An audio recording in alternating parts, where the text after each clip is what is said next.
Hi, I am Limon, and in this video I'll show you how to center a title across an entire table in Microsoft Excel. Now let's get started. Here I have a simple table, and at the top I've typed a title right now. The title is in cell A1. Now if I select the cell, go to the Home tab and click the center button, you'll notice something. The text only centers inside that one cell, and that's not really what we want. We want the title to appear centered across the entire table. So here's the right way to do it.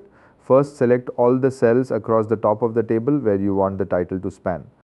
For example, if your table goes from column A to column E, select that entire range across the first row. Next, go up to the Home tab and click Merge and Center. And just like that, your title is now perfectly centered across the entire table. It looks much cleaner and more professional. Another nice thing is that if you resize any of the columns later, the title will automatically adjust and stay centered. Now here's a small tip. Try to avoid centering titles manually using spaces. It might look okay at first, but as soon as you resize a column, the alignment breaks and the title shifts out of place. So the best method is always this. Just select the range, click merge and center, and you're done. Quick, simple, and perfectly aligned every time.